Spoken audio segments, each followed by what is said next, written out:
with a say of Michael Obama, empower yourself with good education, then get out there and use that education to build a country worthy of your boundless promise. With this, we'll work out one of the problem in multiplate clutches. The definition or statement of this particular problem is, in a multiple disc clutch, the radial width of the friction material is to be 0.2 of maximum radius. The coefficient of friction is 0.25. The clutch used to transmit 60 kilowatt at 3000 rpm. Its maximum diameter is 250 mm and axial force is limited to 600 Newton. Determine, first one, number of driving and driven discs required. Second one, mean unit pressure on each contact surface. Assume uniform wear. This is about the given problem. Now we'll list out the given data from the given problem. In a multiple disc clutch, the radial width of friction material is to be 0.2 of maximum radius.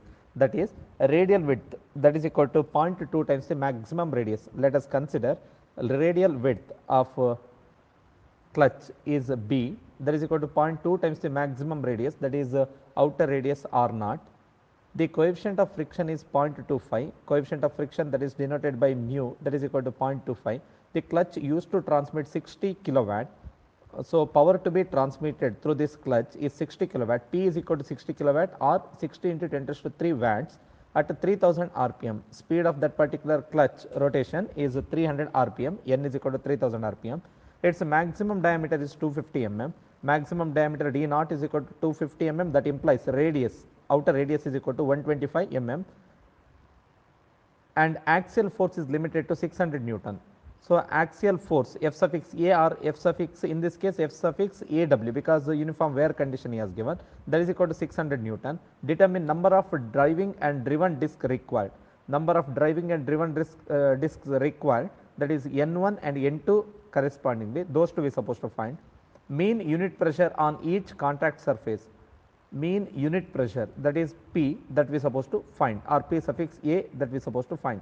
And by assuming uniform wear condition, this is one of the condition, because here two types of conditions will be there. One is uniform pressure condition, then equations will be different, and another case is uniform wear condition. So here the problem is given with the uniform wear condition, we are supposed to solve the problem based on this particular condition. Now we'll move on to the next step, that is formulae. We have to list out the equations that is required to deal with this particular problem. For uniform wear condition, first unknown, number of driving and driven disc required, that is N1 is equal to question mark, N2 is equal to question mark. And one more condition we know, total number of discs N dash, that is equal to N1 plus N2. Torque transmitted by N dash pair, here N dash is nothing but number of pairs of discs, pairs of friction surfaces. So equation we are supposed to use equation 13.9 F, page number 259, and the equation is T is equal to, torque transmitted T is equal to half into mu into N dash FAW DAW, where W indicates wear condition and DAW, average dia for wear condition, is D naught plus Di by 2, that is there in page number 259. Next, another equation to get the torque transmitted by the clutch, since in the problem torque he has not given. So we can make use of the power transmitted equation, power P is equal to 2 pi Nt by 60. Next, another unknown he asked to find mean unit pressure on each contact surface, P is equal to question mark. So here axial force FAW, that is equal to half into pi into P max Di into D naught minus Di. This is equation number 13.9 D, page number 258. These equations along with some additional equations we must use to solve this particular problem. Next thing will be solution. For uniform wear condition, first unknown, number of driving and driven discs required, N1 and N2 is equal to question mark. Total number of discs is N dash, that is N1 plus N2. Will call the equation 1, that is torque transmitted by N dash pairs of friction surfaces. T is equal to half into mu into N dash into FAW into DAW. where mu is equal to coefficient of friction, n dash is the total number of discs that we are going to get. FAW is nothing but axial force in uniform wear condition, and DAW is nothing but mean diameter in wear load condition, uniform wear condition. And here I will call that as equation number 1, and here mean diameter DAW, that is equal to d naught plus di by 2. We will call this as equation number 2 for time being. We will evaluate these unknowns. So, finally, we will come back to the equation number 2 and 1. Now, we will consider a sketch. It is with a kind of circular plate. It have inner dia and outer dia denoted by di and d naught, and the radial width is b. And here we can write the relation as outer diameter is equal to inner diameter plus 2 times the radial width. What is the radial width he has given? That is denoted by b. Then d naught is equal to di plus 2b, and d naught he has given in the problem, that is 250 mm, and di plus 2 into b, radial width he has given in terms of outer radius, that is maximum radius, that is 0.2 times the r naught, or we can replace that 0.2 r naught as d naught by 2. Therefore, 250 plus di plus 2 into 0.2 into d naught is nothing but 250 divided by 2. So, we are getting the value di, inner diameter of a clutch plate, is 200 mm. Now, by substituting these values in equation number 2 to get the average dia in uniform wear condition, DAW is equal to d naught plus di by 2. D naught he has given in the problem, that is 250, plus di is nothing but inner dia, that just now we have calculated, that is 200 mm divided by 2. So, 450 by 2, that is 225 mm. So, average dia is 225 mm. Now, we will move on to evaluate the torque transmitted by the clutch.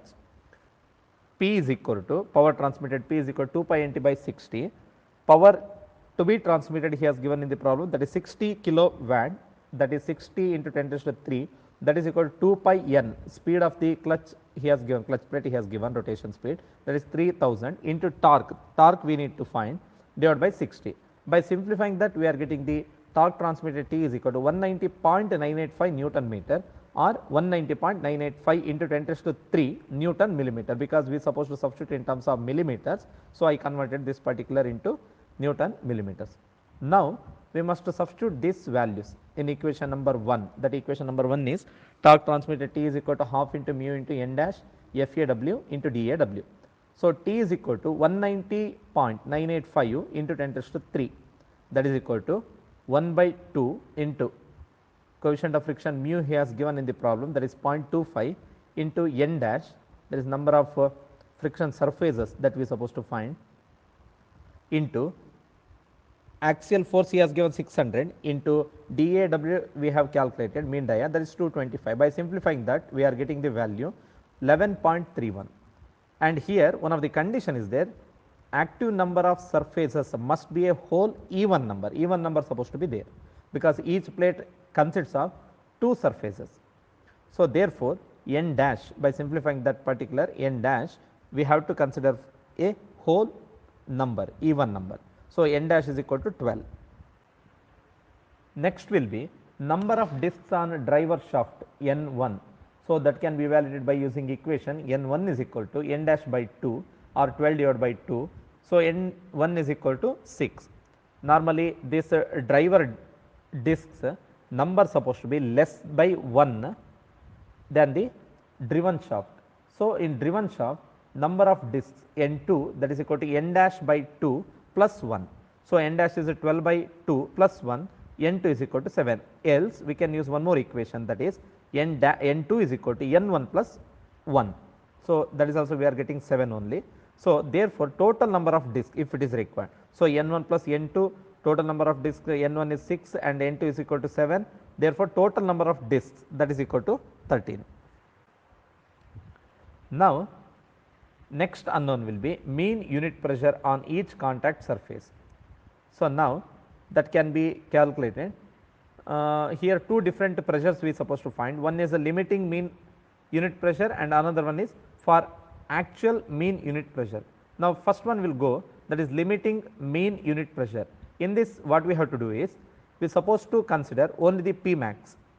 In the equation FAW, that is equal to half into pi into P max into di into d naught minus di. So, we will substitute the value FAW is 600, half into pi into P max we have to find, into di is inner dia, that is 200, into 250 minus 200. By simplifying this particular equation, we are getting maximum limiting mean unit pressure as 0.0381 Newton per mm square. And the last unknown will be actual mean unit pressure. So, for the same we must use the previous equation itself, that is FAW is equal to half into pi into P max di into d naught minus di. In that we are supposed to make a small change, that is instead of FAW we will consider that as FA, P max we will consider as PA, where FA and PA indicates actual force and pressure. We will call that as equation number 3. Now, initially we will find out the value of actual axial force by using equation 13.9f, page number 259, that is T is equal to half into mu into n dash FA into DAW. We will substitute the value. T is torque 190.985 into 10 raised to 3, that is equal to half into mu is 0.25 into n dash, that is number of friction surfaces. So, 12 number of pair, that is 12 into FA into 225. 225 is nothing but average dia. Therefore, FA actual axial force we are getting FA is equal to 565.88 Newton. We will substitute this in equation number 3, we are getting 565.88, that is equal to half into pi into PA into di is nothing but the inner dia, that is 200 mm, and the difference of diameters d naught, that is 250 minus di, that is 200. So, by simplifying that we are getting the value